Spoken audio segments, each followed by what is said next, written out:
Hello everybody and welcome to this Active-HDL tutorial. My name is Chantel, and for this video I'm going to be going over Spec Tracer. And this is one of the new features that has been added into the newest version of Active-HDL, which at this point in time is Active-HDL 13.1. And so Spec Tracer is a tool that allows capturing traceability data specified in miscellaneous files and stores it in a database file for review, analysis, and reporting purposes. And traceability is important because it helps identify unused functions from reused IPs. It allows to verify whether all requirements are covered by the design and tests, and it helps streamline the review processes of the safety critical projects like projects in avionics or automotive technology. So for this example, I'm going to be using the ARINC 429 receiver, which you could find under Open Example and under Spec Tracer Designs. From there, if we go back to the ARINC 429 receivers folder, open up this README file, and it will open up this PDF document that describes how the Spec Tracer tool is to be utilized with this sample design. Now, when it comes to Spec Tracer allows the creation of a network of dependencies amongst artifacts. And what are artifacts, you ask? Well, artifacts are a set of traceability items depicting a particular aspect of a project, its phase, or any undertaken activity. And these artifacts usually come in text documents like Microsoft Word or .txt files. And inside of these artifacts are traceability items, which are an issue, subject, or problem that needs to be taken into account while working on subsequent project aspects.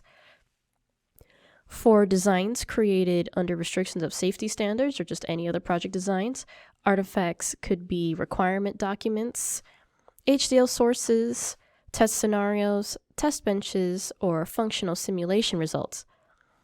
And when it comes to creating the traceability report, the artifacts present in the project make up a network of dependencies. And as you could see in this figure here, we could see how all of these artifacts are related to each other. And there are two types of relations that can be used for describing project dependencies. The first one being upstream, where it's a dependency defined for an artifact placed lower in the hierarchy and points to an artifact on which it depends. So in this case, test scenarios has an upstream relation with FPGA requirements, since without FPGA requirements, there'd be no scenarios to test. And the second one is the downstream dependency, which is defined for the artifact higher in the hierarchy and points to the artifact which is dependent on it. So as you could see, the arrow from FPGA requirements points down to test scenarios. And the sample design already provides two of these artifacts in the folder. If we go to source and specifications, we could see that there's both a Word and text version of the test scenarios and FPGA requirements. This one is the FPGA requirements one, and then this one is the test scenarios. We could see how the FPGA one is defined by the item code, the name of the requirement, and a description. And for test scenarios, we could see the test code, the name of the test, and what requirement it's supposed to cover. Now going back to Active-HDL, we can now open the Spec Tracer configuration settings, either the plain text or the Word one. I'll be opening up the Word. If you ever wanted to make a new Spec Tracer configuration file, just click on this button right here. And from here, we could specify the property settings for our Spec Tracer configuration. From here, we have our general settings.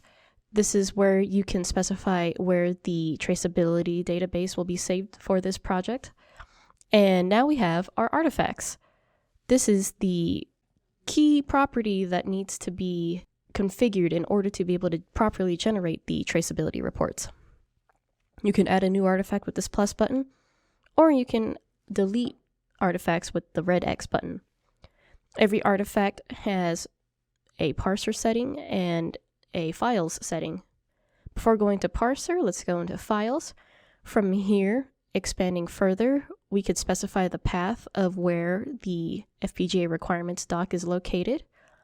And then we can also specify the parser settings for the particular document. If inherent settings is set to true rather than false, the settings for this particular document will be grayed out because it will inherit the global settings set for this artifact. Now going to the parser, we have all these different settings. We have for the first one right here, the type and how, like what type of document is being captured, and the capture type. For FPGA requirements, I set it to plain text rather than by heading, because if we were to capture it by heading, going back to the document, it will capture these headers as well, which aren't part of the specifications. And then you could also change the encoding as well. And now we go on to capture criteria, which is essential because this is how the elements in the document should be recognized. From here, we have 3 types of capture criteria. We have regular expressions, and then paragraph and character styles, in which these 2 are exclusive only to Microsoft Word documents.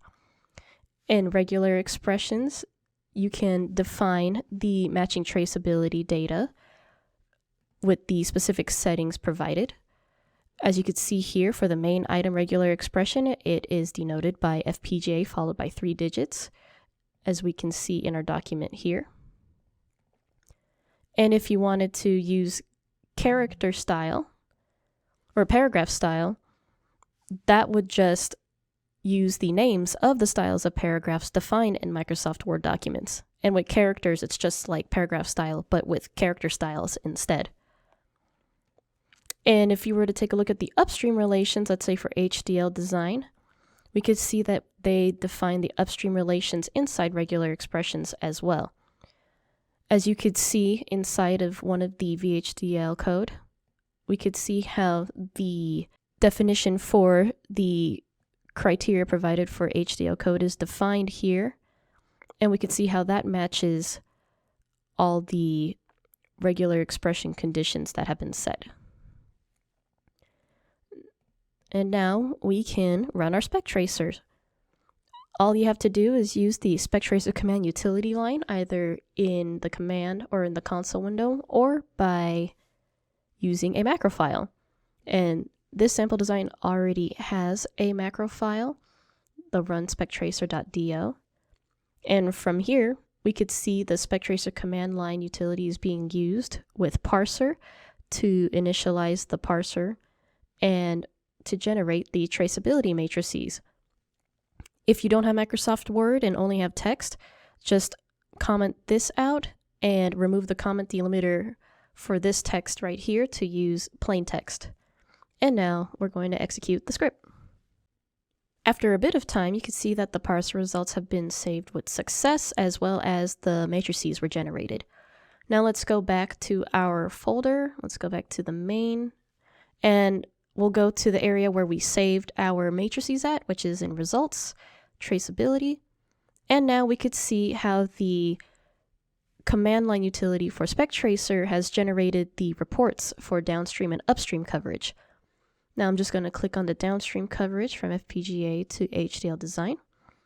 And we can see here how we have the 2 artifacts that are being connected to each other. The left one is the info for the artifact that the report's perspective is taken from, and the right side is the other artifact that's connected in this way. There's 3 columns of information for each artifact, one being the code, the other being the name, and the file that it came from.